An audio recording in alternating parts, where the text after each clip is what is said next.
rental of safe house. 11 days nag-rent ang Office of the Vice President ng safe houses from December 21 to 31. 16 million in 11 days. Divided by the number of days, 2 million a day ang binayad ng Office of the Vice President para lang sa rental ng safe house. Enzo Recto, kalaban ang katiwalian at kasinungalingan, kakampi sa katotohanan at kabutihan. Nung sinabi ng Assistant Commissioner, basahin nyo na lang yung joint circular. Ano naman ang response nila? Well, they asked po if instead of an audit observation memorandum in case may audit findings, ay audit query na lang po yung i-issue sa kanila. Audit query na lang ang dapat i-issue, yun ba ang sinabi nila?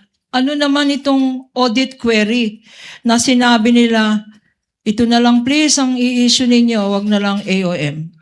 What is an audit query, Mr. Witness? Hindi po ako familiar sa audit query since hindi naman po siya kasama dun sa issuances under the Joint Circular 2015-01. Sa joint circular, walang audit query? Wala po. Ngayon, anong nangyari nung sinabi nilang audit query na lang please ang i-issue ninyo? Hindi Bakit? po. Ano po? Anong nangyari? Hindi po pumayag si ICFO since hindi naman po sa sanction nung aming Joint Circular 2015-01. So nag-issue pa rin po kami ng AOM nung may na-note po kaming findings during the audit. Okay. So nag-issue pa rin despite this meeting ng isang AOM. Pagkatapos nun, anong nangyari if you still recall?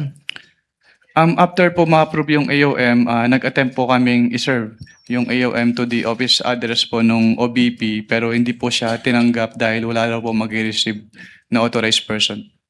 Okay. And itong first attempt nyo, pagkatapos nun, anong nangyari? On the afternoon of the same date po na nag-attempt kami to serve, nagbigay po sila ng revised accomplishment report sa ICFAO. Okay. Ngayon, Mr. Witness,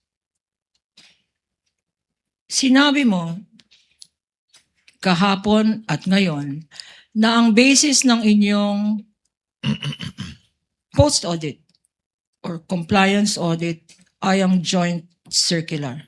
Yes, ma'am. 2015 ng 5 government agencies. Kasama dyan ang COA, tama? Yes, ma'am. If I show you at babasahin ko, flash on the screen. Section 1, Section 1 of the joint circular. Can we please flash it on the screen?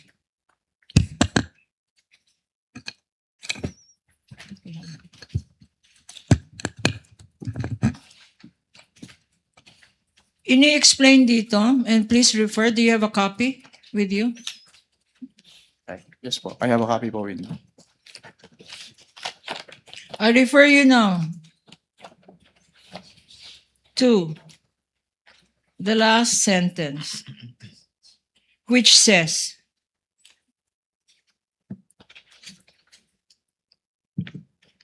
the COA, pakibasa, COA, babasahin ko na lang. O ikaw, basahin mo na lang, please. COA shall promulgate accounting and auditing rules and regulations, including those for the prevention of irregular, unnecessary, excessive, extravagant, or unconscionable expenditures or uses of government funds and property. You confirm, Mr. Witness? Based on this joint circular po, yes, ma'am. Okay. So, if I ask you,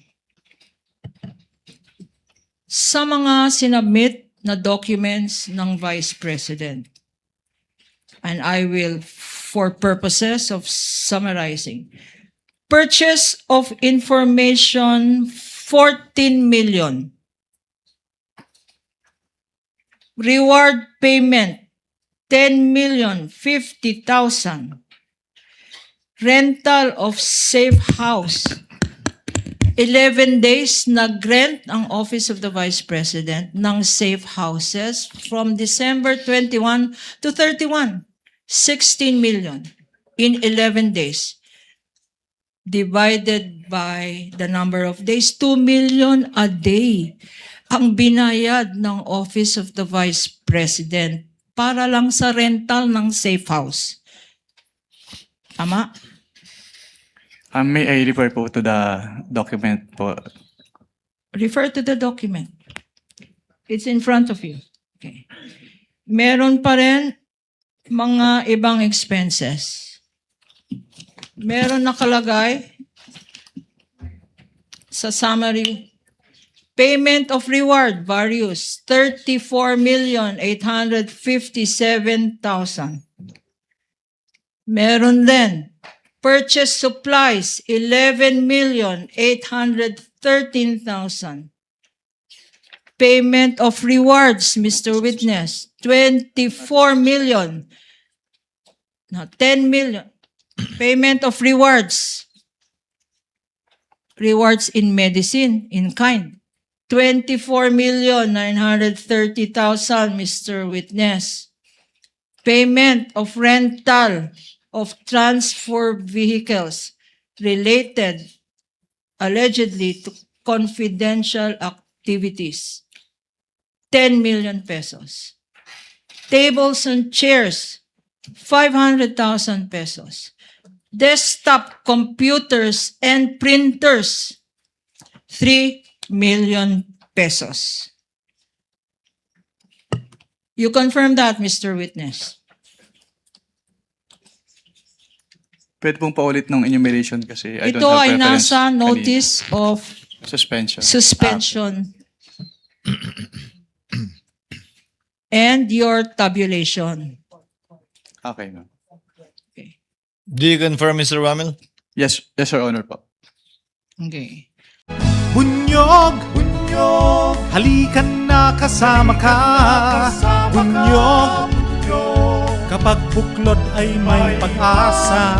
Luzon, Visayas, Mindanao, isa ang pananaw. Sa bagong Pilipinas ang bunyog isisigaw. Bunyog, bunyog, bunyog.